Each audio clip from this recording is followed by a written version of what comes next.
I think we're live. Great. Well, I hope we are. That would be bad if we weren't. That would be bad. It would be kind of awkward. No, we're definitely... We're live. We are. I've got the live feed up. Yeah. I guess I should do like the intro and stuff. That's your job, Adam. It is my job. It is my job. All right.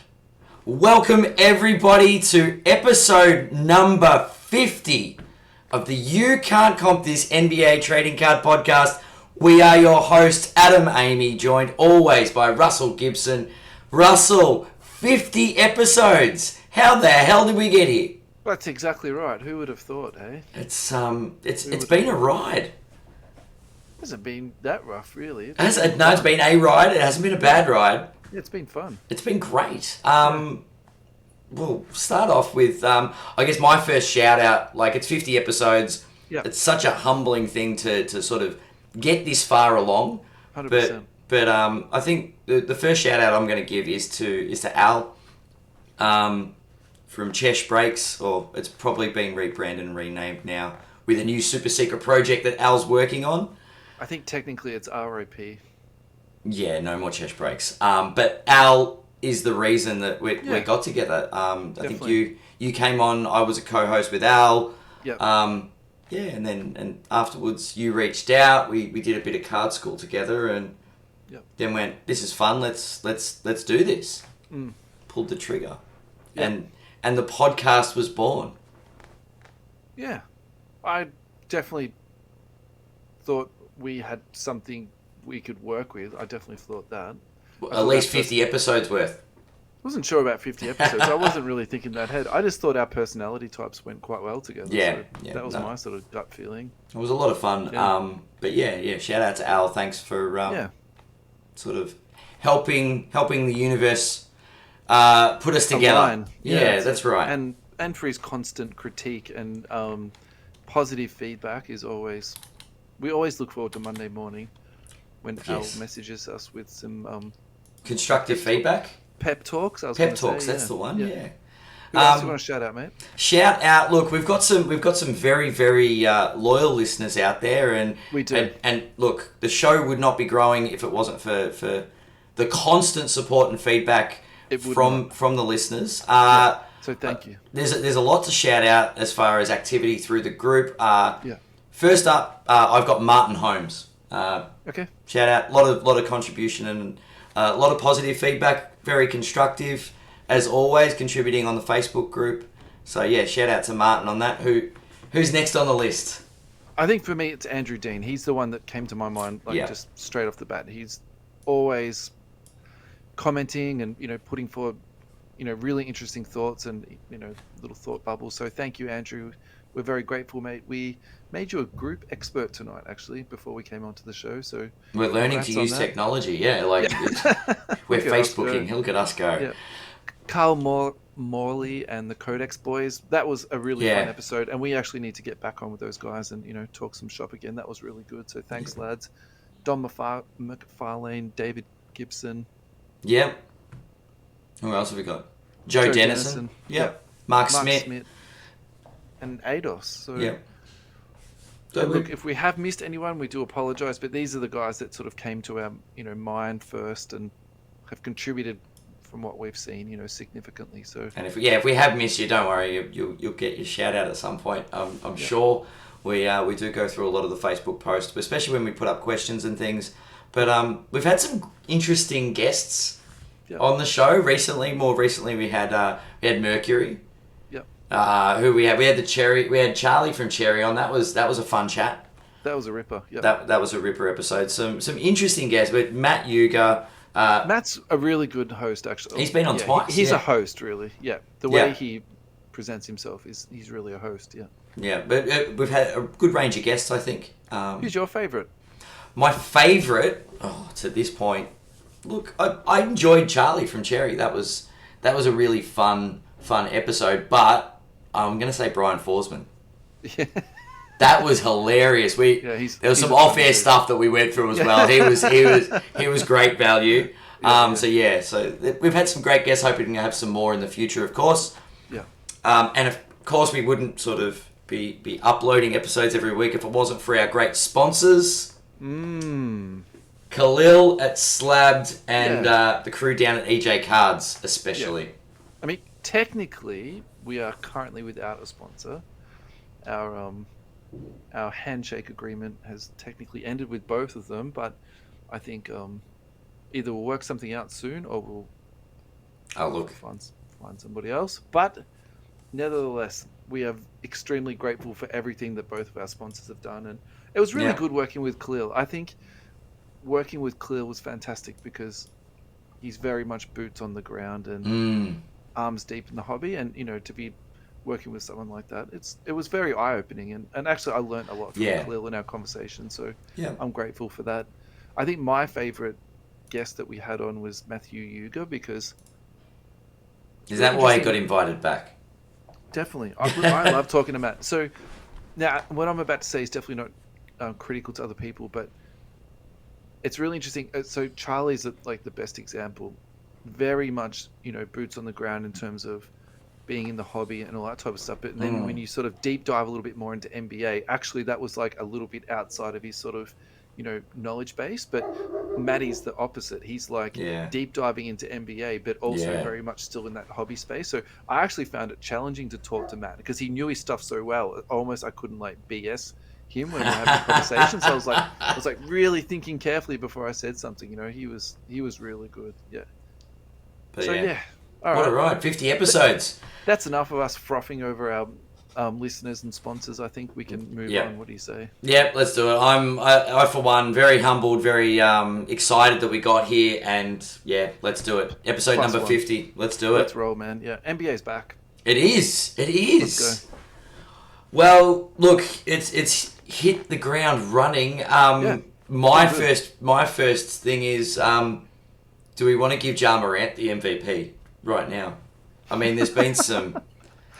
I'm on the sample size theater. I want to bang my gavel on that, mate. It's too early. Too early. I've already put my money where my mouth is and gone on to generic betting app and put my $20 on Ja Morant. I didn't get in quick enough. I only got him at $9, but apparently he was paying like 25 to 1 the game before he dropped 49. But he's already up there in the top betting. Okay. I think there's a lot of stars that have sort of hit the ground running, so to speak. Some great stats being put up. Let's stick with Ja for 2 seconds. So his base PSA 10 is up 8.5%. Yeah. Interesting though, his silver is actually down. It's down 6%. So no way. His last silver sold for 1,100. And so if you just pause and think about that for a second, so at a point in time you could have had a Jordan Poole or a Ja Morant. So, and I think we were joking about Jordan Poole last year, and I was just saying, you need to sell. That's why you needed to sell, because you could swap that out for a Ja Morant. So, what do you think about that at 1,000? That's look, I'm gonna say the last 3 months. No, even he's up 5% in the last month. So I don't know. I think that price is only gonna go up. Like, I think the 1,000 point is not a hold; it's a buy. I don't know. I'm very high on Ja Morant. I legit think he's going to win the MVP this year. Yeah. If he wins the MVP this year, that is not his PSA 10 silver price. I think we're looking at the floor, not the ceiling. Yeah, I tend to agree with that too. I think real dollar change. Yeah, it's only up a little bit. There's minor movement, but look, give him a couple of Player of the Month awards. Have Memphis at the top of the standings, and that price moves a lot. I think. Yeah. I think this guy, aside from the injury concerns, I really think he's the real deal, and he's such an exciting player. Yeah. So my two thoughts about this is that it's a really interesting time because we've definitely had a downturn. I think that's the nicest way to say it, right? We've had this sort of big downturn, and I've actually, in some ways, really enjoyed it. Look, it's definitely hurt the value of the stuff that I already own, like, of course, but it's also been good because I just feel like there's sort of been all these cards that I never thought I would really touch. That I've sort of been able to, even if I looked at them, do you know what I mean? Like, and entertained it. So for me, I've been enjoying that, and I would almost put that into that because just off the top of my head, again, using Jordan Poole for that sort of like rule of thumb, like that's to me sounds really good. The only downside about this is, and we have to mention this, really early on in the show, the Australian dollar at the moment is just getting absolutely slayed, like absolutely slayed. So $1 is $1.57 Australian, or the other way of saying it is $1 Australian is 64 cents American. So if we're buying this card at 1,100 USD, that's 1,500 AUD. It's 1,731 Australian dollars. So, that's like the part you sort of need to take into consideration too. And even though I've just said to you, it's a really good time to buy at the moment. Well, then you also need to make sure you use your currency converter too before you put that last bid down, because it's tough, man, at the moment with that exchange rate. On that, and I'm not going to go down too far down this rabbit hole, but that's there fine. there is a space where people don't use currency conversion, and if you can pick up a Ja Morant for 1,100 AUD, you're getting yourself a bargain. How are you going to get it for 1,100 AUD? I'm just saying there are people that don't use their currency converters and see it as 1,100 and put it up for 1,100 AUD. Okay. It's a quick sale, like fire sale. Okay. If their perception is, if they're thinking it's 1.3x when it's really 1.5, there are people that'll just put a flip at 1.3 on it. Okay. That you might get. The way the Australian dollar is, they may not have checked their conversion, so... Yeah, interesting. Okay, all right. If you can find some value in the way people in the Australian convert market, in the Australian market, that's correct. Sure. Yeah. If you're looking local, and you can take advantage of that currency conversion, and then by all means, I just think at this price, Ja Morant is currently a buy. Yeah. And I'm hoping I'm not wrong. What else has been on your mind for the NBA since it's come back? Just card-wise, just Ja at the moment. Ja's really stood out. I've fielded a lot of questions about the wooden spoon. Shout out to Ross Berman for tagging me the other day, asking if the Lakers are going to finish dead ass last. So, no, I don't think they are. Yes, I think there's moves to be made and trouble in paradise and all the rest of it. I feel bad for Russell Westbrook. All right, I'm gonna almost put a time on you, mate. We're not going to talk about the Lakers too much. Well, you asked anything else about the NBA. Yeah, but no one wants to hear about. Anyone wants to hear about the drama that's going on in LA? Just turn on the media. It's simple. Can I be honest with you? No one cares about the quality of basketball they're playing. Like, what we care about is the Schadenfreude and how much we can. How much closer LeBron is to passing Kareem. That's the only thing we care about now in LA, apparently. Anyway, aside from that, no, there's numbers coming up everywhere. Yesterday's key performers everyone was filling stat sheets. Dame Lillard, Jokic, there's players galore. People are actually in pretty good form early. All the big names were appearing in box scores, and it's exciting. I think over the next couple of months, we are going to be talking about so many big players and the return of a lot of basketball. It's great. Yeah. So I think for me, I've got a lot of questions in my head. I've been sort of waiting and see what's going to happen with this player. What's going to happen with this player? So I've got a few quick hitters. So Zion Williamson, PSA 10 silver is up 5.7%, or in real coin, it's up $90. It last sold for $1,650. Now, again, let's just take a step back to Ja Morant. At the moment, who would you rather have in your hand, Ja Morant or a Zion? I think at $1,000, Ja seems even better value, doesn't it, when you compare it to 1.6 on Zion? So I feel like we're on the dip here with Zion though. We're not picking it up any lower, but I agree. Ja is better value, as far as comparatively, but I definitely think there's some value there. Zion looks really good. Yeah. I'm just going to say it. Zion, we're going to be doing a lot of Zion watch, and I think there's going to be a lot of positivity coming out of Zion this year, as long as he stays healthy. Yeah. Yeah, he looks really good, and I thought he had actually some really good chemistry with Ingram too. That was the other thing I'd sort of noticed, really quickly. Yeah. Luka Doncic, that's the other one that's definitely been on my mind, because I felt he slid down in the last sort of 6 months, and I didn't really know why. Like, for me, there was no really good reason for that. His silver PSA 10 is up 2% in the last 3 months. It last sold for 1,900. Again, we're talking funny money at this point, but I think that's just a really, really, solid buy for me. I saw no good reason why Luka was going down, so I picked up a couple of things on the off season that were, Luka rookie cards, and I'm feeling very, very happy with myself. I'm feeling, very good with those purchases, and just for that sort of ridiculous dream card that I'm going to talk about it for no other reason other than it's a cool card. The orange number to 49 recently sold. It sold for $31,000. Wow. We're going to talk about another card later in the show, and basically what I'm going to say is, there's been a lot of negativity, things are going down, blah, blah, blah, but there's a lot of action happening in the hobby too, and when you see stuff like that, the hobby is not dead, the hobby is doing really well. It's just some cards are going down, and maybe there's a good reason why some of these cards are going down. They were overpriced in the first place, and you just need to be a bit more selective in what you buy. So I've got a player for you. I've got a player. And it's probably, he's already had his explosion. Yep. But I have a feeling if Jard doesn't win the MVP, that Giannis Antetokounmpo is going to win his third MVP. Interesting. This man is a man on a mission, and now he's got his partner in crime back. I think the Bucks are scary. Yeah.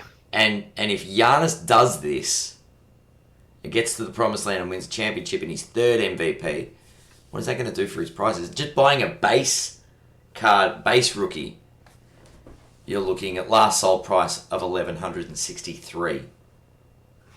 He's up 17%.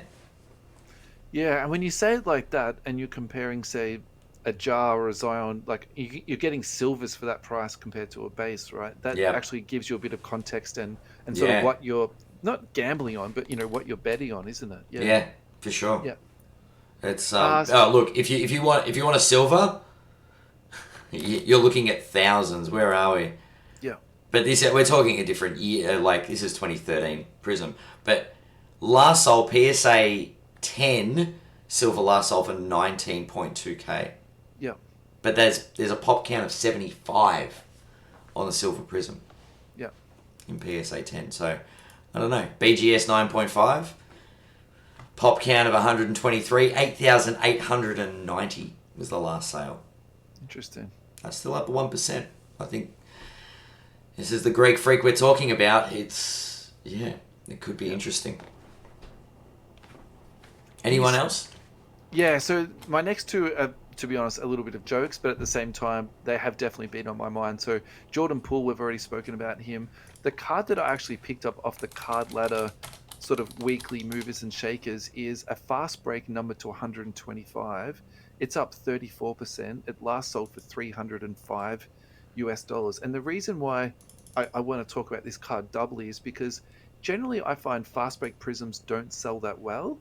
And I've always felt that there's been a little bit of value sort of in that space in terms of you're getting cards that are, they might be numbered or, they're rookie cards or whatever. And I really love the variants in particular, and I've always found them to be like very achievable cards, something you can get your hands on. So for me to sort of see a sale like that, I'm very warmed by that. And then also too, it's just the Jordan Poole effect. So obviously there's still a lot of heat and a lot of momentum, in that guy, because he just signed an extension. Yeah, he did. But I think also too, some people are just popular and some people aren't. I think we just have to accept the fact now that I think Jordan Poole is just hobby relevant, and here we are. And then the other person who you just have to accept is going to be up and down like a yo-yo. He's back, bol. So he's up 49%. His PSA 10 last sold for $100, and the real dollar value that's up is $32. So people are picking them up. and then the lowest sale here was actually $20, and that was in the same Wow. 3-month period. So that's that's a fun one because Well, yeah, like who if you're knows where he's going yeah, to end up. But if you want some high risk investment that's going up and down like a yo-yo, and what do you they love to say? stress, like jump on the bowl train. High risk, high reward. Yeah, yeah. Yeah, for So sure. the game that I was watching a little bit today as I was sorting some cards was the Cavs. I'm super interested in this team. So Garland's out, and I still thought the Cavs look excellent. And picking up Donovan Mitchell is so huge because it's exactly why what we saw today. Garland's out, but they just keep rolling like a machine. So Evan Mobley to me just looks better, and I can't particularly say why, but his shooting's just a little bit better. He just looks a little bit more confident. They actually ran an isolation for him today on the wing, and he got to the basket and scored. I really liked that. I liked the two-man game with Kevin Love and Donovan Mitchell. I thought there's like a bit of potential there, but I'm going all over the place. But the one I want to talk about is Mobley. So his silvers, the last two sold for $60 and $43. Yeah. I was a little bit like, I didn't really want to talk about him in terms of a buy last year, just for the fact that, he's a big guy and, do big guys really do well in the hobby space? But I think for me now, just even after seeing 2 games of Mobley this year, I'm like, we can't not talk about him in terms of like, a quick hitting sort of, format. I think this dude is legit. And I think his prices at the moment are very gettable for the talent that he has. If you're going out and buying Mobley at the moment, I don't think you're going to lose a lot of sleep over this guy. I think that's a really good purchase. Yeah. I think the Cavs are. I think the Cavs are the real deal this year. It's going to be interesting to watch. Yeah, that's my quick hitters start of the season NBA content. Yeah, that's me done, Ad. Well, it's yeah. I think we just got an exciting season to look forward to. I'm glad that it's all back. I'm just looking forward to seeing some good basketball. Yep. Yep. Awesome. 100%. So the next topic is overseas consignment. I just want to really quickly talk about this. We've talked about this on the show with Khalil. We've spoken to Joshua Faruga, and he's recently just opened up his own consignment service. Yeah, and I saw that. This is not a paid advertisement. This is something that's on my mind. But, these are people that we've had dealings with. Yeah. And I think that if you are selling cards, you really need to think about overseas consignment even more at the moment. And it's doubly. You're breaking into a bigger market. Yeah. Things are a little bit slow in the world, but I would say particularly in Australia. But you can't ignore the exchange rate at the moment. Like, you just cannot turn a blind eye to that. So that's something that actually you need to take advantage of. When the exchange rate is what it is in Australia, well, then you're getting more dollars in America. It's as simple as that. To just say it like that. So yeah, I'm almost tempted to do it just for the sake of doing it, just to consign with Josh or consign with Khalil or consign with PWCC and just see how it goes, because I think the risk at the moment is quite low, just because you've got that beautiful sort of cushion in the exchange rate. So well, that's it. Even a bargain to some people overseas is profitable to someone here. Yeah, it's. I think if you're doing say 1 or 2 cards, I'm not too sure how that would go in terms of postage and all that type of stuff. Yeah. But I'm sure Khalil will have a bit more information. I'm sure Josh will walk you through it really easily. So. Yeah, but take advantage of that. Don't get burnt by the exchange rate. Why not take advantage of it? Yeah, that's it. Yeah, definitely. What's your thoughts on consignment, mate? I like the idea of consignment. Yeah. It's now you've consigned with Al, haven't you? I have. I consigned with Al for a little while. Moved a few Kobe's. It was a great process. Yeah. It's I value my time. The reality is, selling cards can be time consuming, especially when you got lots, right? It is time consuming. It's not can be. It is time consuming. It's as time consuming as you make it. Like, there is an amount of time it takes, but we're if I want to sell lots of cards, it's going to take me a lot of time to do that. If I want to be thorough about it and do it the way Josh Faruja does it, I'm going to take 2 weeks off work. And I'm going to... Do you know what I mean? Like, it's a lot of photos, posting up on different sites. And the more thorough you are, the better results you get. We understand that. Yep. But they're time-consuming things. Yep. So, why not get someone that does it for a living, yep, or is much better at it, yep, to do it for you? 100%. I know that I'll be... if I do it myself, I get less exposure. But I'll pay that extra fee to get better exposure and potentially more sales. Yep, I'm fine with that. So, I don't know. I think time is money, and the value you get out of consignment, I think it's a great idea. Cool. I'm very seriously considering speaking with Josh to arrange some consignment. Some additional consignment. But why not? Yep.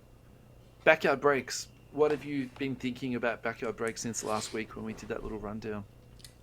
I don't want there to be conspiracy. I also do want there to be a conspiracy. I actually, but I just make up your mind. Come on, man. I don't think that they know or they're involved in the process. However, I do think hot packs get sent to breakers. That's my afterthought. Yeah. There was a So you do believe that it happens? I do believe it happens. I also believe there was something else from the collectibles guru exposing tops, wasn't it? And marked packs. Now, before I get killed by a fact checker, let's bookmark this. Why don't we talk about it next week? We'll talk about it next week. But I do believe... due diligence, yeah. I do believe, and I'm allowed to believe it, even though it might not be true, that, yes, the collectibles guru has exposed tops for sending marked packs to... or having marked packs. Yeah. So, there is a tweet out there. Please don't let me down, Twitterverse. So, my whole thing about this Backyard Breaks... So, Backyard Breaks actually did a video to address it. And they literally addressed it head on. They just said, these are the cards that we're breaking. And then he took out a carton of apple juice, took a swig from it, and then said, why would you break with anyone else? Like that was gold. I saw that video. Marketing geniuses, honestly. I'm sure they put it on TikTok, Twitter, yada yada, Instagram, and did the whole 9 yards. It makes sense though. Effing genius. Like, that was so funny. As much as I dislike those guys, for that moment in time, I was like, yeah, you guys are kings. So Panini still hasn't responded to the whole situation, accusations, however you want to, label it. Look, do you think they're going to? I think if they do respond to it, it opens them up for liability. So they're best just to leave it as free advertising, and people talk about them, and hopefully it'll get them a few more clicks, right? I mean, conspiracies, love it. Yeah. Yeah. There hasn't, and some people have. I've seen a bit more breakdown of the opposite side as to why his statistics are wrong, and and other people sort of say, well, there's other hits other than those, but I do agree they are the bigger cards, but I don't know. There's always more than one player in a draft, so if they're gonna hit something big, then one of the bigger breakers, of course they're gonna hit something big. And look, I would probably say, like you, as much as I would like there would be a conspiracy, the most likely scenario is that they are just breaking more product than anyone. They're doing cases and cases and cases a day. That's the reason why they've got all, a whole heap of cards. Like, I mean, that's probable too, right? Yeah. All right, let's move on. Let's move on. Scammer goes to prison. I didn't want to click the link, to be honest, but... Well, I've clicked the link. I was scared. No, I was joking. Thought I was going to get it. It was a scam link, but... Yeah, fair enough. I would definitely try and put malware on your computer with links. That's it. It's identity theft. You can just be... Anyway. So this was posted on NBA Basketball Cards Australia. It was posted... Okay. Yesterday. Jeez, my life is going really quickly. I thought that was a couple of days ago. I'm not going to say the person's name, but it was somebody that was in Australia who was scammed of 50K. So, and I am going to read some of the article because it's, it's worth reading. Yeah. A Mes Hoppen man has been sentenced to incarceration after an investigation into him scamming a man from Australia out of tens of thousands of dollars in basketball cards. Michael Benjamin, 37, was sentenced to incarceration in the Bradford County Correctional Facility for 6 months to 42 months, followed by probation supervision for a term of 18 months by the Bradford County District Attorney Office. The sentencing comes after an investigation into the incidents that occurred in the township in Athens Township in 2020 and 2021. So the police looked into 400 pages of PayPal transactions, messages, and pictures. Now, this is the really interesting part. I'll just try and find this in the article. According to police, Benjamin admitted that he lied to the victim on multiple occasions, including making fictitious business partners' identities, taking aeroplane flights to further transactions between him and the victim, and lying about medical issues, all in the order to deceive the victim. So, wow.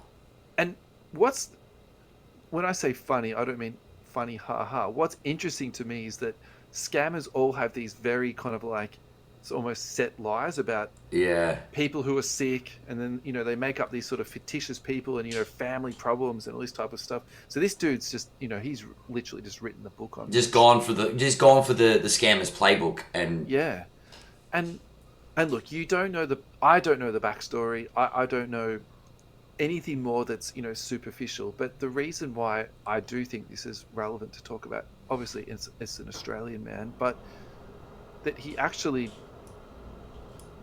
well, he's been given by the courts restitution. Whether he'll get that money or not, is to be seen. I hope that he gets it. Yeah. But also too that the person's actually has gone to prison for it, and that's actually what caught my eye when I first read the post. This post is to show everyone who thinks to scam people is okay and they can get away with it. It's clear, obviously it's not okay, but in this very particular instance, the person's gone to prison. So yeah. And the other thing that really caught my eye too is the person who was the victim actually said about the impact that it had on his life. So he spoke about his relationship failing, and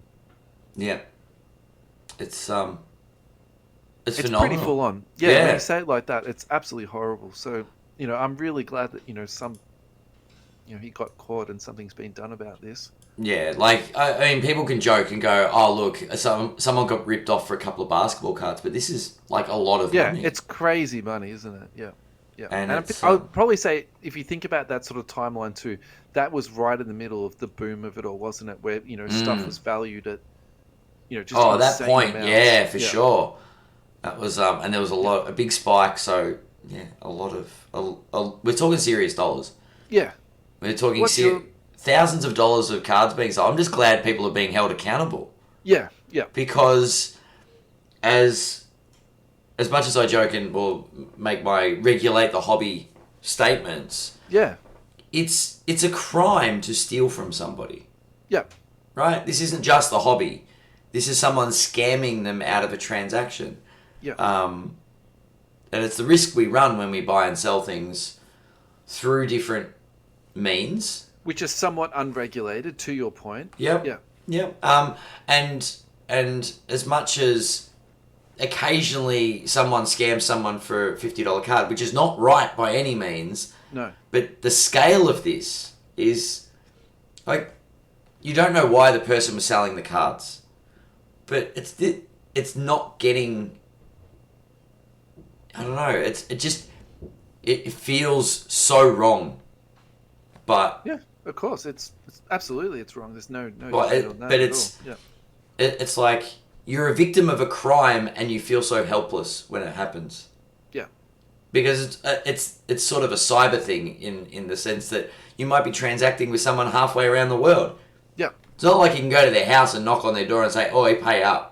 No, well, they would have. They can't. Yeah, fake address or whatever. Anyway, correct. So to actually see a resolution to this by the authorities, taking it seriously, and as I said, 420 pages of PayPal transactions or messages exchanged. Like, there's some serious digging from the authorities. So I'm just glad that someone's been held to account for doing the wrong thing.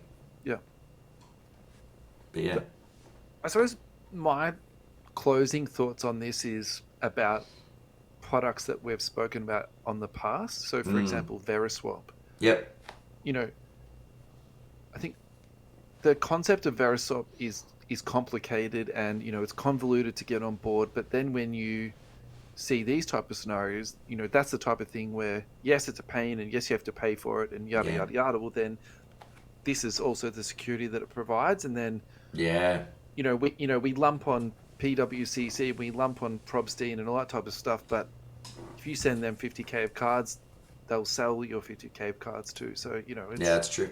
But it's a hard one, isn't it? You sort of you rag on all these companies, but it's that security that this stuff isn't going to happen to you. Yeah, and look, yes, you'll pay a percentage to them, and you know all that type of stuff too. But you know, I would, you know, I can't put words into his mouth of what he would do in the future and all that type of stuff. But I would imagine. Can I point out that you pay brokerage when you buy and sell shares? Like, I think paying fees to people to transact on your behalf is fine. Yeah. And people need to get around. Yeah, exactly right. Yeah. There is an inherent cost in it, and look, buyer beware, seller beware. It's not the safest of places. Don't go in too naive. Know that this stuff can happen, and be careful. Yeah. Be careful. Know who you're dealing with. Yeah. Asking if it's a big transaction, needing people to be vouched for is important. Yeah. It's not difficult. Alrighty. Cosmics. Let's talk about Cosmics. Comics. I've done all my research. Let's talk about comics. I've got a Batman comic that... I'm sorry. Look, it auto-corrected. I was supposed to say Cosmic. Ducking hell, Adam. Yeah. Sorry. Alright, so this is the classic how I write content for the show. Mm-hmm. This was a card that came up in my eBay feed. I was bidding on it when it was in the hundreds. It finally sold for $600 USD. It's a Tyrese Halliburton Premier Level Select. It's the Cosmic. It was a PSA 10, sold for $600. So what I was tossing up my head is, how much is this card worth and how many of them is there? And the reason why I'm asking that is because it's an unnumbered short print, and I think we throw around this term short print and SSP and super short print and, you know, blah, blah, blah, but actually how many of them are there? So, you know, I'm interested in that. So I spent a little bit of time, you know, trying to investigate it. And I think the other thing that was holding me back too was that it was Select. So I think the last couple of years with Select, to say it nicely, they've increased the print run of that product significantly. And the other thing they did too is they put a lot of numbered, you know, low numbered cards into it, and they also put a lot of unnumbered short prints. And I'm doing this in, you know, air quotes. Air quotes. With the tigers and the elephants and the peacocks and all this type of stuff. It's not one of the 800 different one-of-ones, is it? Look, I think I actually don't think there's that many one-of-ones in the product, but there is a lot more short printed cards. I think it's, you know, it's safe to say that. So yeah. We've had a few comments on this. So Andrew Dean, as a PC piece, very nice. As an investment, concerning. I have to admit, I do agree with that. Yeah. I think we should talk about that, hold that thought for a little bit later, though, when I get a bit more information out. Damo Winterbond, I never understand why SSP don't have numbers like the old days. I can't agree with you more. Like, why can't they just number these cards? And probably my answer to that is, it's kind of like what's in the box. You know, it's like you can take this card, which you know what it is, or you can have the mystery prize. And I wonder if in some ways we know what the card is, but we don't know how many it's numbered to. So it almost makes it like a little bit cooler or a little bit better that we don't know. You know, is it numbered to 10? Is it numbered to 25? Or is it, you know, is it 50? Like, you know, I mean, let's be honest. I think they're sort of eating into our psyche a little bit. Oh, they're playing games. It's great. Ados, I've got one, Russ. So he actually showed his LeBron James.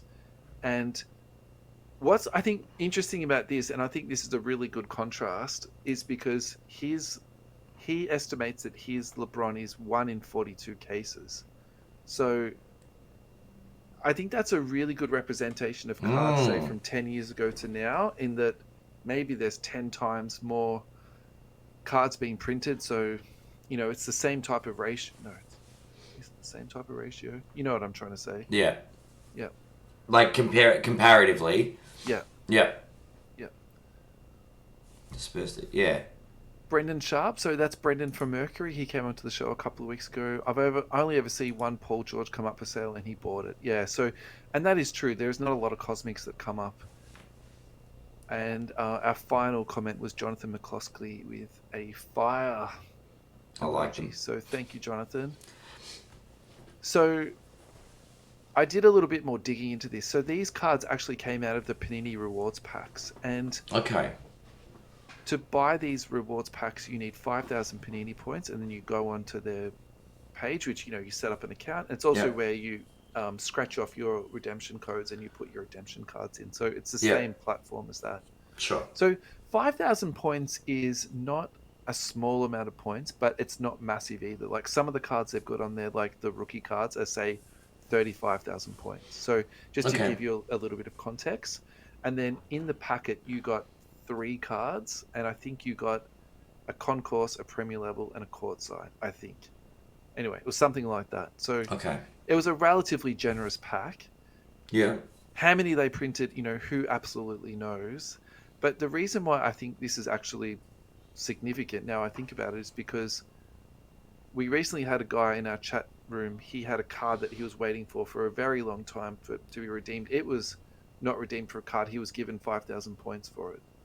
And frankly, I think the 5,000 points was under for what he was redeemed for. But is this the future of things to come? Because if they need to start tying off all these unfulfilled redemptions, is this something they're going to be looking at doing again in the future? So, well, they got 3.5 years of operation.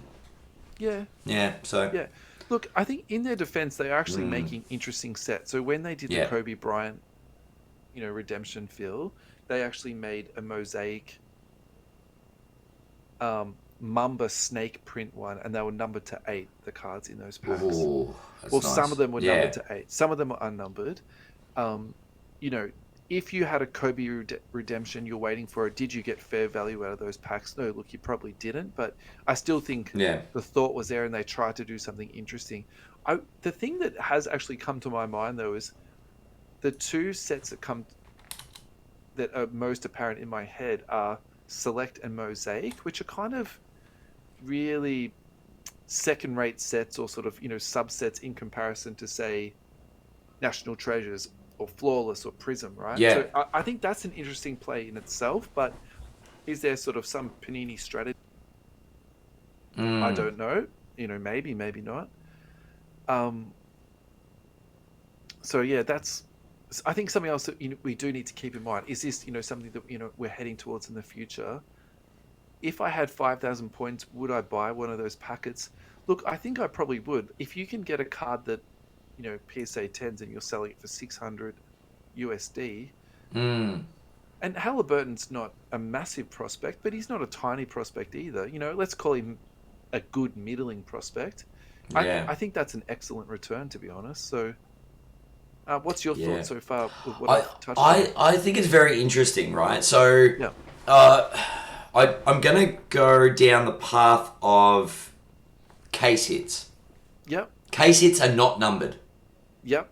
But we know they're limited to 1 per case. So case hits fit into this conversation 100% because they fall into the SSP, SP conversation. 100%. I agree with that. It's very much obviously the player dictates the value to an extent, but you get a perception of the rarity. Yeah. Because it's a case hit. Right? There are some case hits, you get 2 case hits in a box sometimes. You know what I mean? Like in a case. The blank slates were case hits, weren't they? Court Kings. Yep. You get 2 case hits per. Yep. And in the blaster cases, that's a tricky one because sometimes you get 0 case hits. Yeah. Sometimes you get 0 blanks. Sometimes you'll get 2. So it depends. Yeah. But that still gives you some relevance, relativity to work with as far as how rare they are. Yeah. With these, there's no basis of comparison. Yeah, it tells you rarity, but what it doesn't tell you though is pop count. Like, how many blasters did they smash out, man? It's true. But that's the thing though. Like you with a case hit, you have a guess, a ballpark guess of how many cases they're producing. Yeah, No one knows how many cases, right? yeah, But if you can convert a card and say, okay, so on average, I'm seeing one come out of a case or three come out of a case, yeah, you then have a basis of relativity to work to. yeah. If you could work out how many cases there are, yeah, But you treat it like a case hit or just below a case hit if you're getting 2 to 3 per case. yeah, The problem is, I guess they're not. People aren't providing the data on what's coming out, what no, their definitely average not. seeing, and if they're coming out of the Panini rewards, it's even less relativity because they're not coming. Are they coming out of packs? Is the question. No, no. So they're printed, and the only way you can get them is through Panini Rewards. Yeah. So Yeah. Back to the old time will tell.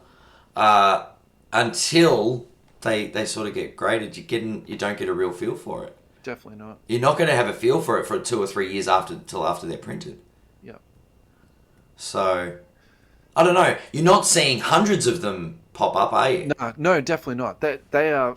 Even if you do say a search now on eBay for them, you might find 20 in total. I would say if you found 20, that would be very high. I would say you more likely might find 10. So there's not millions of them floating around. And I think you I think with the comment about it being concerning from Andrew, Yeah. as an investment, I think it is concerning because Panini are about to shut up shop. Now, Well, that's not. we could see a dump of them. I'm not saying it will happen. I'm saying there's a possibility. Cosmics, do you mean? Yeah. I think they would have printed a set amount of that, and then I think that's it. I think what is more likely to happen is I think if the after sale of these cards is good, that will give them the idea that this was a successful redemption program. And as a good replacement program, or replacement program, and then you can sell that to people as, okay, I'm giving you 5,000 points. You can, with that 5,000 points, you can get this pack, and you might get one of these super hard to get cards. I like that. Yeah, and I wonder if that's the optic of where this is going. That's what I just hope it's not the opposite where they go, oh, people aren't really redeeming these. I'll bugger it. We'll make it 1,000 points per pack for this month only, and people just go bonkers on it. Yeah, I hope not. But that's the thing. Panini are in control. They know the numbers. To get 5,000 points, though, that is not an easy thing to do. No, it's not. I would say, I think the most I've ever had in my account is 6,000, and I would say that took me a good year to build up. I mean, look, if you really put your head down and was scouring eBay, the amount of people that you just keep wanting to, you can jump onto all the pages and be like, want to buy Panini points. Yeah, you can pay overs for it and get it easy. Yeah, well, that's the thing. Yeah. If you're doing it like that, you would be paying overs to get that 5,000 points. I think that would be the the caveat. So look, I did some research into this, and I tried to piece together an estimate for the pop count of these cards, right? Okay. So, and before I go into that, I just need to preface something first. So with Select, they call base cards concourse. Mm-hmm. Then there's this middle card. They call that the premier level card. Yeah. And then there's this card called a courtside. And a courtside pre-retail, there was 2 courtsides per hobby box. So just to give you an idea of, how relativity to what? Yeah. So you get 10 premier levels per hobby box. Mm-hmm. And it actually doesn't say how many concourse you get, but I reckon you'd get 20 or 25. I think that's about how many you'd get out of a select hobby. Yeah. So I went on to the PSA Pop Count website, and Derek Rose actually has the most graded cosmics, and there's 19 of them. And interestingly, they're courtsides. They're all courtsides, which is going back to what I was just saying a second ago. That's the hardest one to get out of those 3. So I was kind of thinking to myself, is that an error, a statistic error, entering into their database, or is it something that's actually correct? Because if it's correct, that would mean I'm guessing now, but that would mean to me 50 to 60, I would say, would be the pop count of the court side.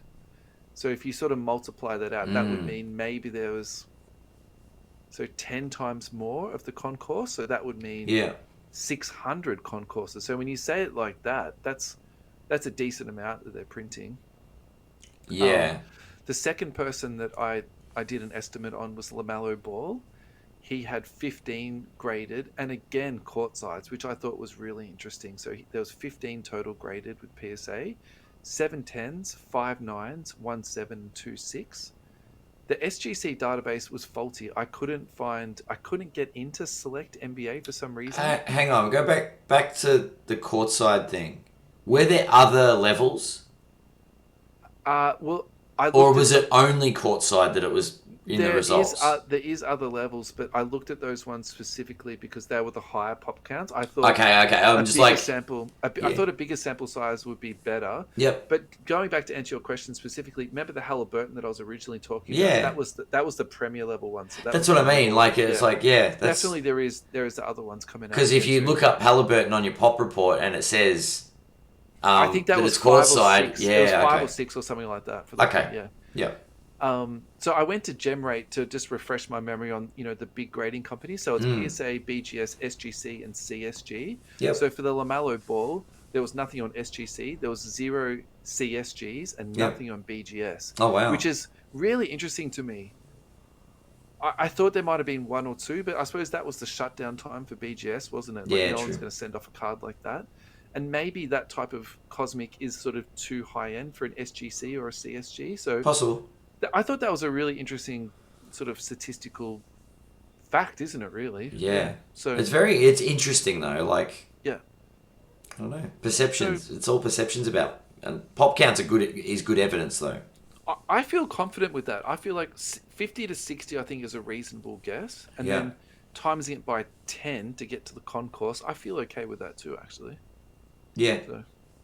I like it. I do like. I think that's pretty thorough research. Thank you, mate. And I think you've got some good relativity. I think when you're comparing things, having a good basis of relativity is very important.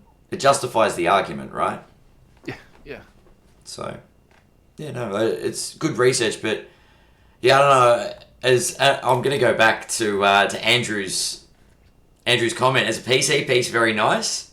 So if it's a player that you collect, but as an investment, I think it's... I'd be careful what you're paying if you're investing. Yeah, I have to admit, I think that's really tricky. Like, for me to pay $600 US at the moment for that Halliburton card, like, I'd have to really love that card, and I just don't love it enough for that. And to be honest, I tapped out in the low 200 US's, to be perfectly honest. So that went for me way over. Yeah, for sure. All right, let's talk Charlotte Hornets. We've been not promising, but we've been saying that we're going to talk about, Actually, I was going to say our live feed chat. Could I just say, Don McFarlane has said, surely this week's the week we hear about my Raptors. Right, let's do Raptors first then. All right. We were going to do the Raptors and the Hornets. We were going to lead with the Hornets, but just in case. Yeah, just in case we run out of time. Let's do that. That's totally fine. Let's call the audible and get onto the Raps. Okay. All right, let's go. You go first. Who's hitting your radar on this team? There's only one man I really want to speak about on the Raptors. And look, I know we start at the top, but Pascal Siakam. Yeah. Pascal, come on. Yeah. Siakam, Civil. We go. All right. This man, Pascal Siakam. All NBA third team last year. Third team. Yeah. Now, I actually, on another podcast, did like an NBA preview over the weekend. And when we talked about the Raptors, this name came up. Yep. The players and coaches figured this guy out. And how he confronted this issue was literally reinventing himself. Yep. He's the 5. He's a freak of nature. And if he wasn't playing in Canada and was playing for a big franchise, I don't know, he'd be in the spotlight a whole lot more. I think, I think I just think he's phenomenal. Yeah. Okay. So your bias is Pascal Siakam. I'm very bullish on him. Look, I don't know. I'm just bringing up his silver PSA 10 last sold for $220 US. Yeah. Now, we've talked about Jordan Poole as a basis of it. This guy, he's an unsung hero of the league. But my question is, does he have the Ferrugia factor? He does not have the Ferrugia factor at all. That's my problem. But we spoke about Pascal when we did that episode a few weeks ago. It was actually like our put away episode. Yeah. But to be honest, after that, I was picking up little bits and pieces of Spicy P because I just really thought it was like just a good buy at the time. So he's actually up 10% in the last 3 months. So I'm feeling even better about those little purchases that I did put together of Spicy P. Yeah. Yeah. I got a next day autograph. I got a nice RPA of his.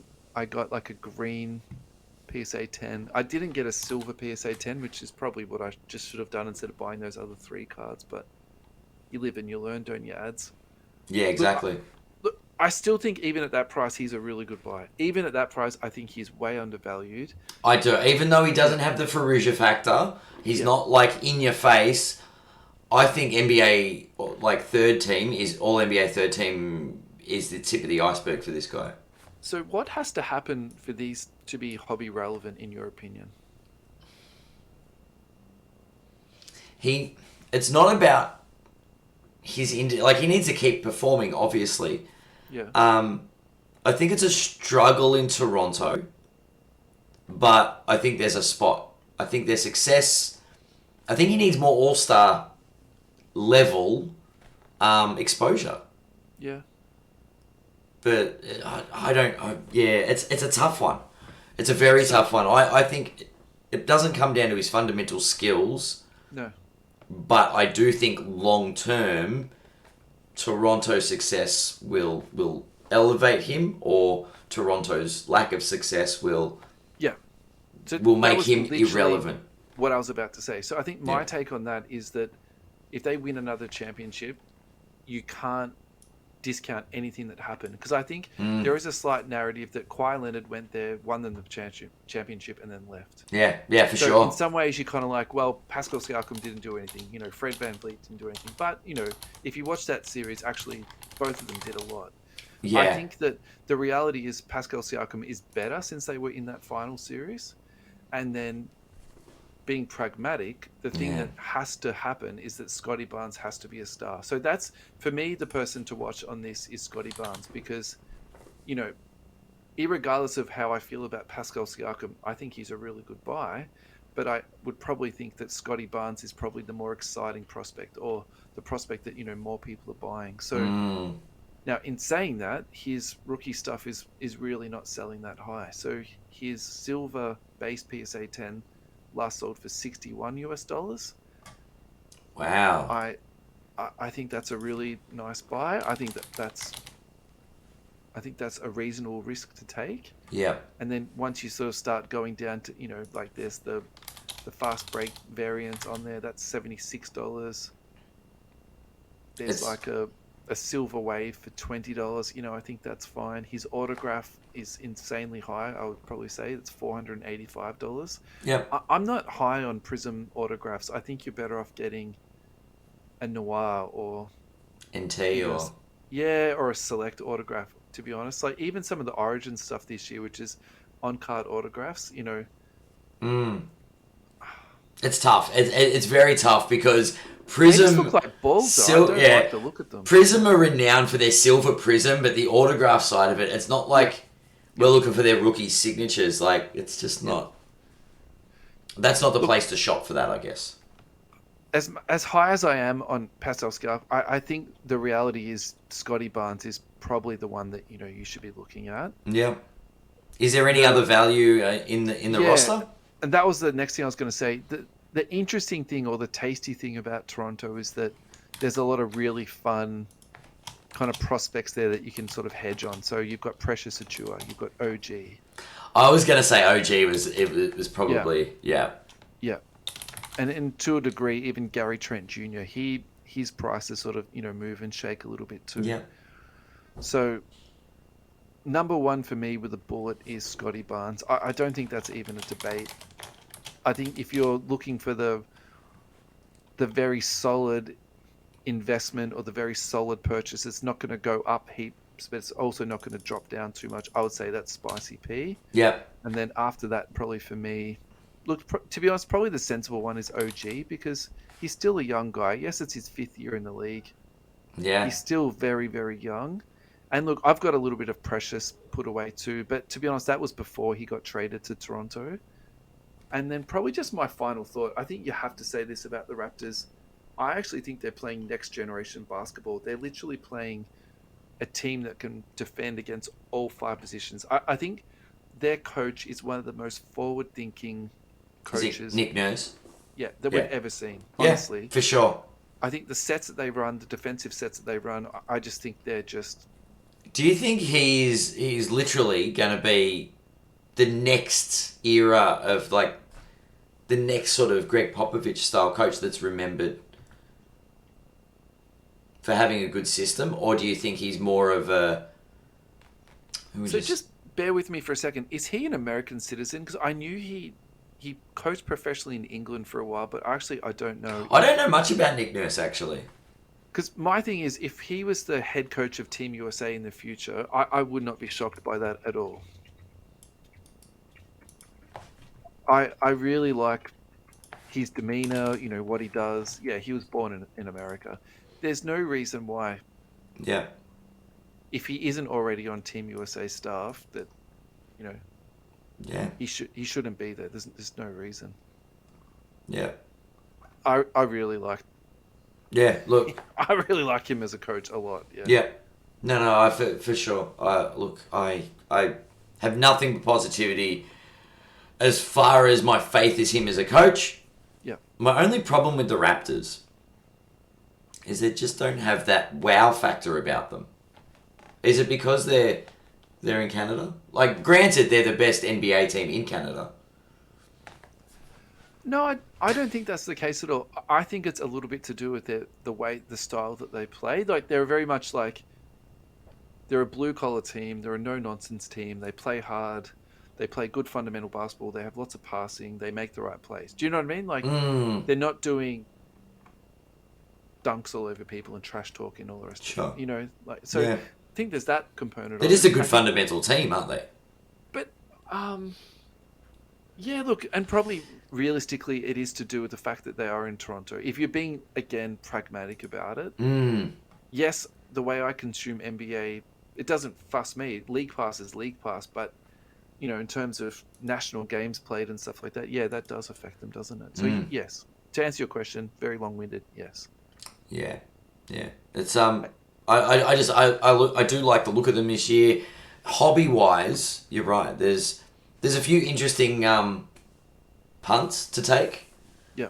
But as far as any like long-term big value, like I do think you're right that Pascal Siakam does have potential value there. But your money, your bigger sort of prospecting goes to those younger players like OG and Scotty Barnes. Yeah. Yeah. Let's do Pistons. Hornets. Let's do Hornets. I think we got time, mate. We can do a quick hitter on that. We can do a quick hitter on the Hornets? I think so. All right. Let me just Google Charlotte Hornets. All right. Google Images has come up with a dumpster fire. Let's scroll down. Images. Worst haircut in history, Gordon Hayward. That's nice. Nice. The man's wearing a dead skunk. It's fantastic. Sorry.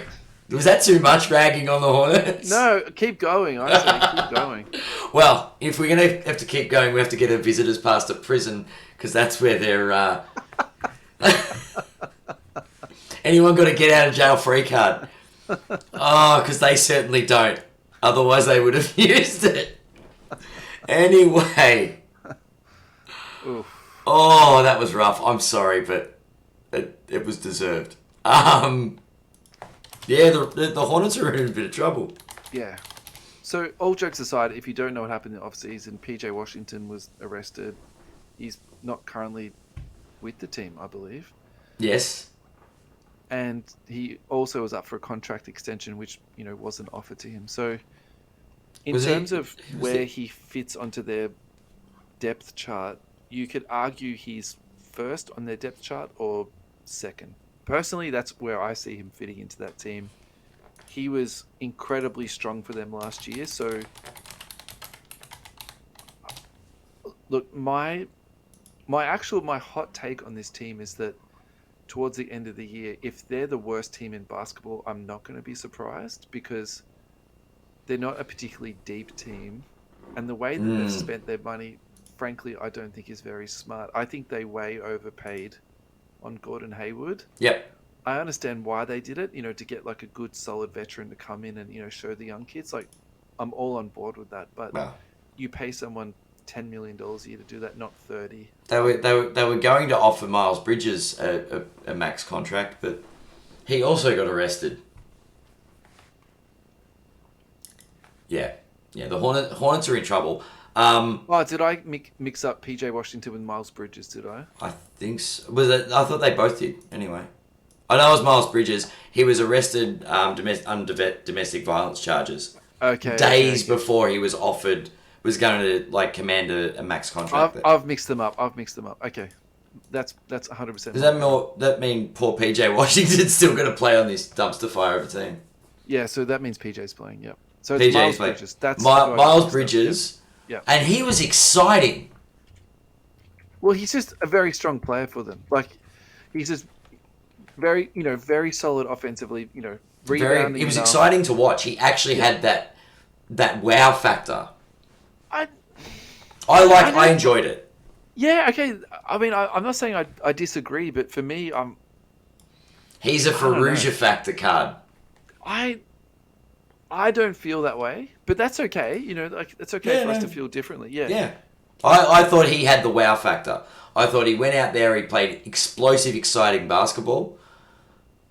And it's unfortunate that, look, as a basketballer, I enjoyed watching him, but look, domestic violence is no joking matter. I just think he's very solid. I just think he's very solid, I didn't say he was a superstar, but it was just watching him was exciting.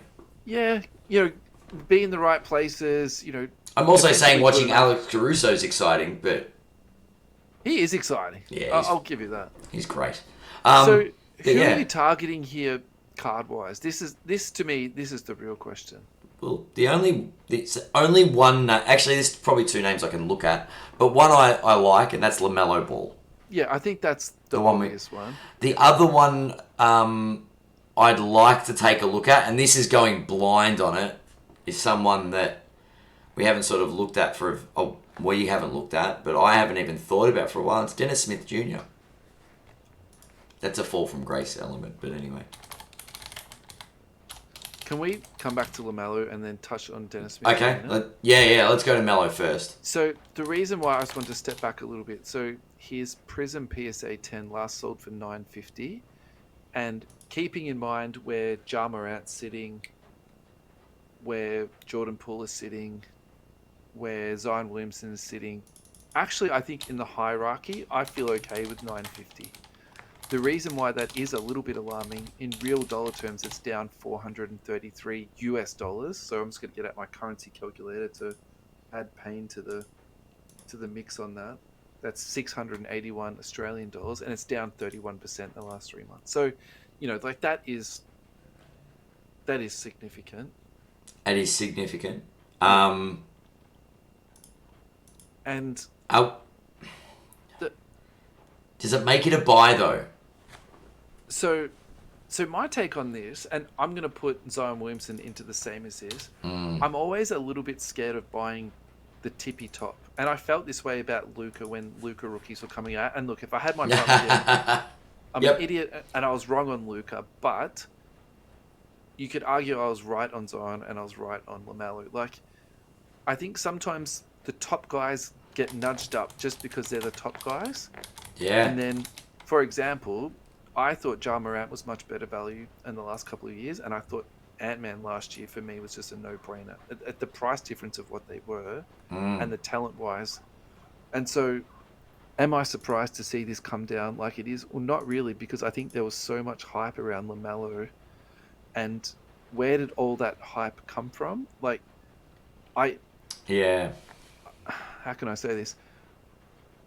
Even I tapped into the hype. I got swept up in it too, but who started it, or who kept the momentum going? Like, I'm not really that sure. So to see this sort of come down like this, particularly after the downturn that we've had, I'm not surprised. Like, particularly if people were coming into the hobby, I'm like, okay, which card do I buy? Okay, I buy a LaMelo ball, so I go out and get a LaMelo ball. They're the same people. Like, okay, I've got to get out now. So which card do I sell? Okay, I sell my LaMelo ball. So that's how I feel about that. Yeah.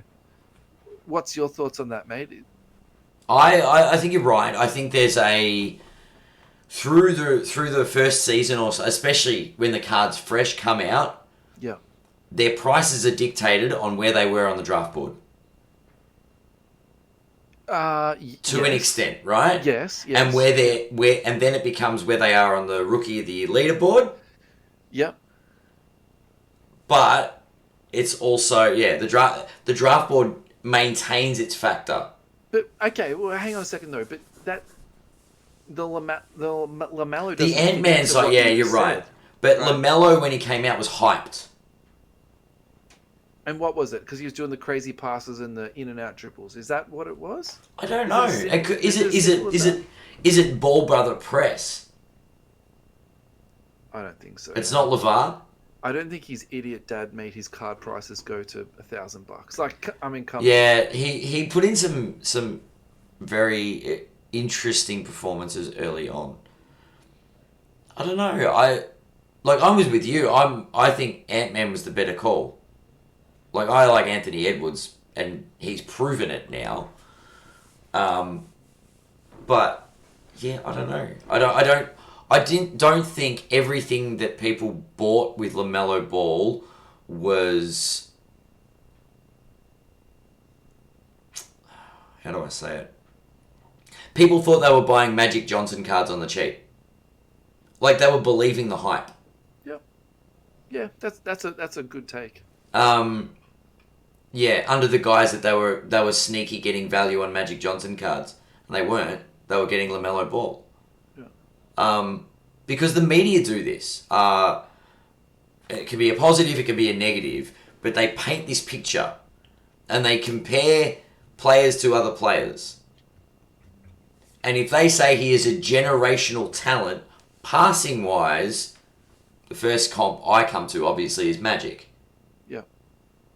So, you think you need to get in on the ground floor with this player.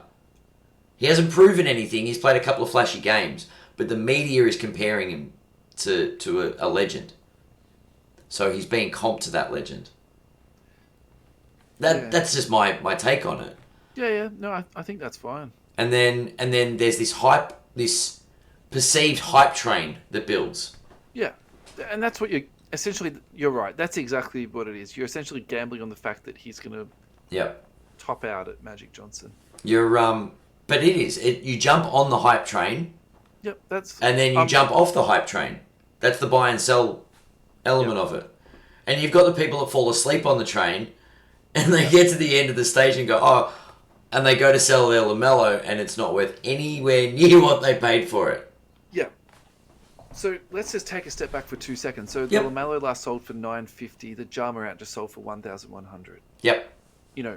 Are you better off getting out of LaMelo and putting that extra 100 and it's only, what is it? Yeah, 100 extra $60 in and getting a jar. Look, I think that's the answer. Yeah.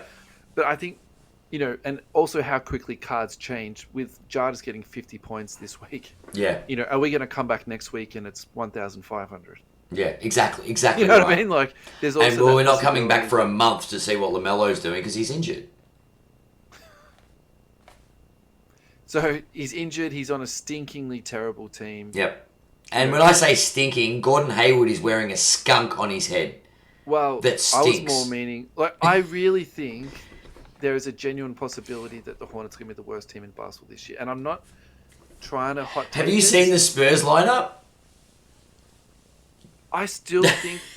I actually think the Hornets... I think the Hornets are worse than the Spurs. Like, without... Yeah, possibly. LaMelo, and, I don't know. Without Bridges, I think that team is going to be really bad. Really bad.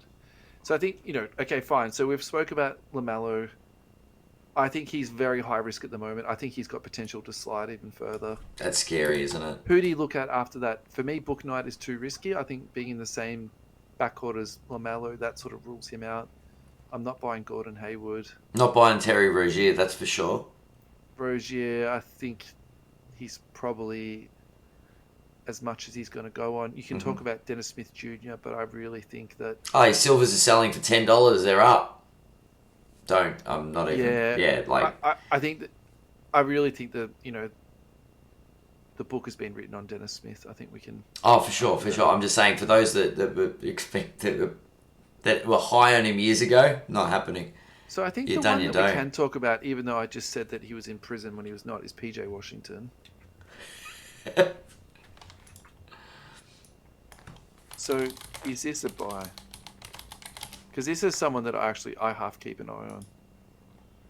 Alright, I'm going to put this as a very strong buy. So his last silver PSA 10 sold for $47. He's up 17%. So let's just play this out. If Bridges is out for the year and LaMelo's out for 3 or 4 weeks, who's going to get the majority of the shots and the shot making? Rozier will get an uptick, and Washington will. Interesting. All right. This hasn't been a wasted exercise. Yeah, I do admit that I was kind of like, I guess we have to talk about the Hornets. No, I don't think. I think actually we could probably find something interesting with every team, to be honest. Yeah, look, there are nuggets in there. Yeah.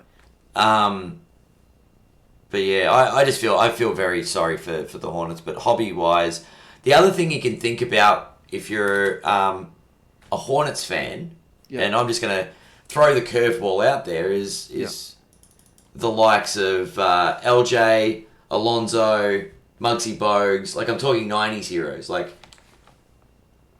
former players. So that's an interesting one. So I've actually read a little bit about this, and this is not revolutionary thought process, but the thought process that if you're buying older players who are already established, their value's already established. Yeah. Essentially, you're not gambling anymore. Oh. You're just buying in. So you know that, let's just say, I'm making up numbers. A Larry Johnson rookie card sells for $100. Yeah. The probability that's going to go up and down like a yo-yo is very small because... No, you're correct. Yep. Yeah, but what you would expect over time is that the scarcity will increase and then it will slowly go up in value. Yeah. So is that the play? Larry Johnson, Alonzo Mourning, Muggsy Bogues. Yeah. Larry Johnson, scoring kings, PSA 10, pop count of 9, $1,000. Yeah. So instead of spending that $1,000 on LaMelo Ball, do you just put it into a Larry Johnson scoring kings? Yeah. Doesn't always have to be an investment. If you're a Charlotte Hornets collector, find something nice of a player, an iconic player from their history that you like. Can I answer that question though? Yeah. No, I wouldn't buy that. No, neither would I. But because where did his career top out at? I don't think he won a championship. No. I think his highlight moment was that 4-point play with the Knicks in the Garden, which was an awesome play. But, and then Alonzo Mourning. I like Zoe, but I'm not investing $1,000. I don't think he won a championship either. He might have as a 12th man. Yeah. I think he was on some really good Miami teams. No, he was great. He did well in Miami. But yeah. Anyway, if that's your guy, yeah. But that's the thing. Like I'm just saying, if you're buying Hornets because you're he a won Hornets a championship fan, in 2006. I'm wrong. That's my second time I've admitted I'm wrong tonight. I do apologise, listeners. Yeah. But yeah, what I'm saying is, look, don't invest in the dumpster fire that is the currently constructed Charlotte Hornets. I think you got to tread with caution, and maybe next week we need to check in with Ja Morant. I think next week we need to check in with LaMelo Ball. Like, is he going to be sliding at some? Is he on the slide? Rate? Yeah. Yeah. Because it does happen. Yeah, true. All right, Ad, let's tie this off, and then let's do some. We'll finish the pod, and then we'll do some Facebook questions. Yeah, a bit of Facebook stuff after the show. That sounds fantastic. Great. Yeah. Final thoughts, Ad? Final thoughts. 50 episodes in.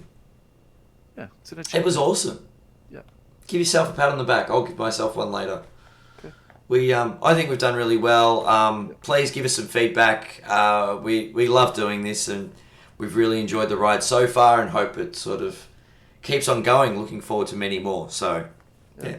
Thanks for being an awesome co-host and doing this week in, week out. You put in thanks, mate. A heap of work, and thanks.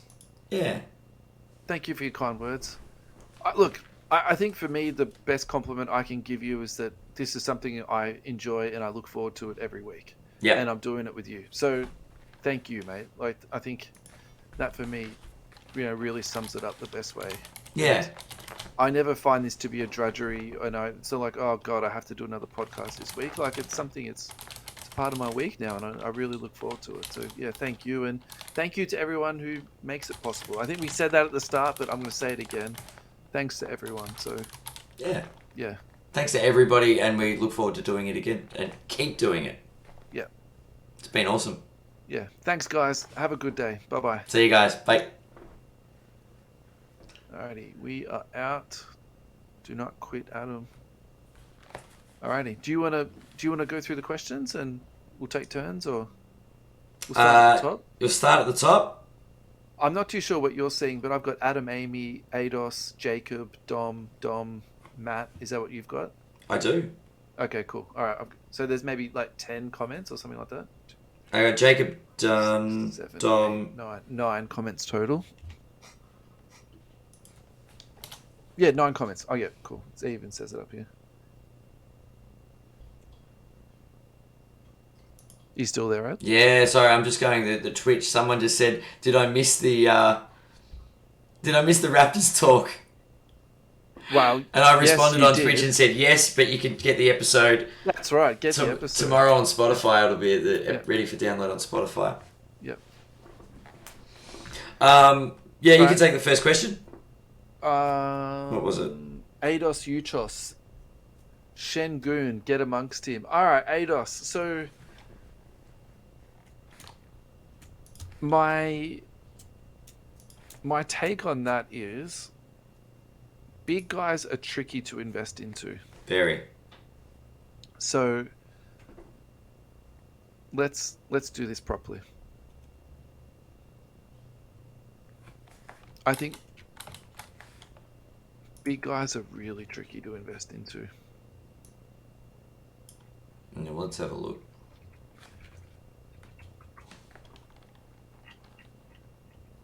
Irregardless of their skill.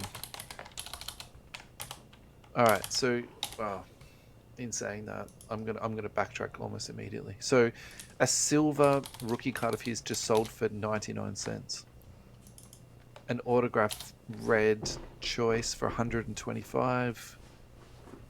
A silver sold for 38. Maybe that's a better. He's up and down all over the place. A red, white, and blue for $2. A numbered to 199 for 122. So the question is, can you take this money and can you put it into a better space?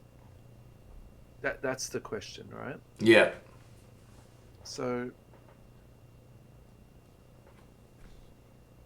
what can you get that's better? Let's pick a medium spot.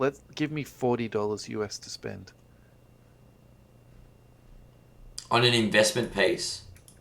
Yeah, like if you're saying to me get around Shengun, yeah, I'm saying to you Give me $40. Okay, I can get a Halliburton for 36 as silver. I'll buy a raw silver. Halliburton. James Wiseman. Yeah, you could do that too. A Halliburton just sold for $18. So Halliburton, people are sleeping on this man. 20 US. He is in Indiana now, isn't he? It don't matter, man. They're trying to lose. That kid can play, and he's putting up numbers. All right, a PSA 9 silver Halliburton sold for $20. So what happened was I was buying Fox. Yep. And then I stopped buying Fox because he just went absolutely through the roof. And then I thought Halliburton was good value, so I bought Halliburton. And then Halliburton went through the roof, and Fox came down, so I flipped back. So maybe I need to flip back onto Halliburton because that's I can get juicy. around that. That's tasty. Yeah. All right. So, look. It's a tough one. No, well, I was just gonna say, look, if you believe in something, do it because I'm an idiot. I actually don't know what I'm talking about, and well, it's not even being an idiot. It's like if you see talent and you go, you know what, I think that player is going to be big, then back yourself. Yeah, that's right. That's what I was going to say. Back yourself because you'll really regret it when you listen to me and then you talk yourself out of it. But I think that is a really good exercise to do. It's like, okay, fine, you got $50. Look at other things I can buy for $50 and see where it goes and then you get your own perceived value out of it. Yeah, for sure. Yeah. Because let's be honest, what's the best that he could top out at? Is he going to top out as an all-star? Is Şengün going to top out as an MVP? Yeah. Because if you think about it, I think the best comparison could be Joker. But what's the probability that's going to happen twice in a 10-year period? That some lowly drafted rookie comes in and wins 2 MVPs in a row. Look, I think the probability is so low. And I think that's the seed that's planted in the back of your head that, oh yeah, he's the next Joker. I think that's tough. The next Joker, the next Draymond, the next... Yeah. I know what you mean. You want to do Jacob Dunn? Yes. I wow reacted this in the chat. A mate pulled a jar 1-of-1 immaculate RPA college card.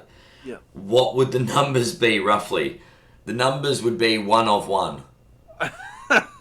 I think. No. I know. I assuming he means dollars, right? Yeah. Yeah. No. It's $1-of-$1. Like college versus immaculate normal. It's still. What do you compare that to? Yeah. So. We went into how do you comp a 1-of-1 the other week, I think. So, look, the problem with college is that they're not wearing their uniform. It's not wearing pro uniforms, so it definitely doesn't fetch as much. And I think, even though it looks absolutely beautiful, like the college stuff is beautiful. There's nothing wrong with the college stuff, but you do need to separate when you see the values of the pro stuff. You really need to almost put the brakes on and tell yourself, look, it's going to be maybe half of that, or sometimes even all right, so more than half. Yeah. Immaculate RPA Ja Morant 1-of-1 rookie card. Come on, tell me that's not going on Golden for a ridiculous amount of money. In saying that, a 1-of-1 is still a 1-of-1. Now, so I've just found this is to 99. This is him in a Murray State uniform. It's actually sold for $850. It's a BGS 9. Look, my personal opinion on this is, if you can get a substantial amount of money for it, do it. Because, as a general rule of thumb, collegiate stuff goes down. Would you? And this is not suggesting you pass this advice on. I'm asking Russell, would you send it to one of the big wigs? Yeah. You just go, get this graded and send it straight off to Golden and just put it up and see what happens. So what you're better off doing is send it to Golden's as is, and they will look at it and recommend it for you. So they'll say, this is what in this current state, we would send it express to BGS and then auction it. Or in this current state, we would do the express PSA and then auction it. Or consign it to Josh Ferrugia. It's up to you. I was joking, but I'm joking. Look, someone like Josh, I think is good for $1,000 cards, but $50,000 cards or $25,000 cards or whatever it's good. Because if a 99 just sold for $850 US, if it's a Yeah. one of one, I haven't even seen a picture of this card, but Yeah. I'm assuming it's a pretty juicy RPA. Yeah, for sure. And look, Jar is super hot at the moment. That's the other reason why too. I'm sort of saying he's Yeah. just scored 50 points. He's in the MVP conversation. Yeah, like, yeah. That's fine. The only thing I'll just add to that though, because I was actually recently in a collegiate break and they miscalled the product. So the break I was in, they said, "Oh, it's a Ja Morant rookie card," but actually it wasn't. So just make sure that your friend wasn't in the same break that I was in. And he's I'm not recording this, so I'm going to say it. He's not creaming his pants over a card that's not a rookie card. Because... Yeah, like, you can't comp this after dark is after the show, so it's fine. This is it. Yeah, that's it. I actually have to pull myself back from swearing sometimes. I'll admit that.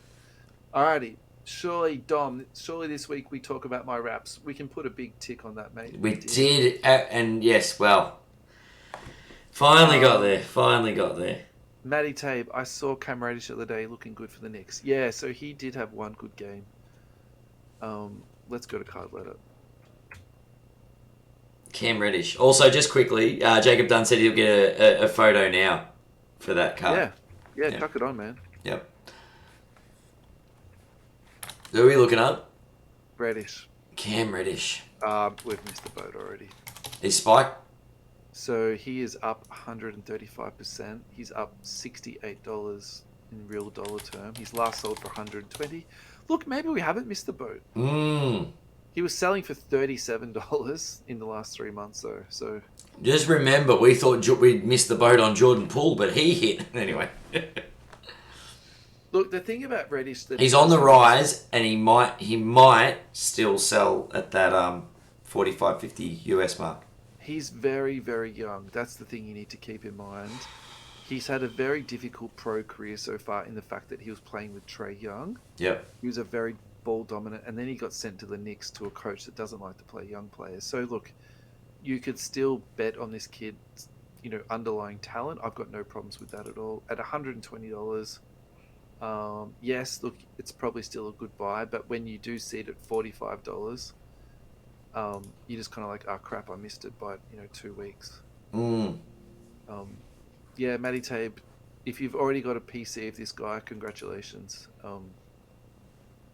I felt that with the case hit I showed you, Russ. I think Ados is referring to something that we said. Ados, I don't have the recall to respond to this appropriately, but thank you. Someone else got arrested. Yeah, we corrected that. Gonna get us a photo, and you've sent it to Adam via PM. Yeah, I'm having a look. Forward it to Rusty. Come on, Ad. I don't want to do that. I'm trying to forward it. I just hit reply. I think I've won a prize. Someone's PM me to say they're gonna All right, I have this now. I don't want to forward. I don't want a sticker either. I'm very bad at technology. Oh, there was 2 different arrests. So I know Miles Bridges was correct, but I don't know about the other one. Maybe PJ also got arrested. I actually thought he got arrested too. Yeah. Forward to Russell. Matt said, of who, mate? Sorry, what do you mean, Matty? Do you mean Reddish? I don't, but I have a Bol PC. Oh, okay. Yeah, I was specifically talking about Reddish, Matty. So I was saying that if you've got a Reddish PC, yeah, you're laughing now. If you've got a Bol PC, what are you going to do with it, Matty? Are you going to sell it once he spikes again? Because it actually looks like he's moving on the upwards. Bol. That's pretty funny. Yeah. We can post this in the chat, can't we? Yeah. Okay. Can't you post pictures in the chat? Oh, I can. I just forwarded it to you. Yeah, thank you, mate. No, you can't actually put pictures in there. There you go. I did not know that. Huh. Interesting. Maybe we can put it onto the actual web page. Yeah, we can check that out. Yeah. It's interesting. Hang on. That looks like a tag patch, doesn't it? Yeah. Laundry tag. 3 teams per spot. No, I was in a different break.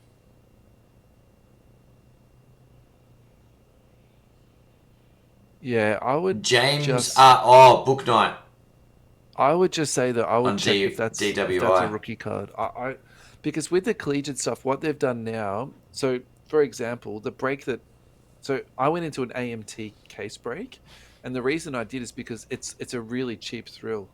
It's a player break ad. So, Darren Fox cost me $5. Oh wow! Yeah.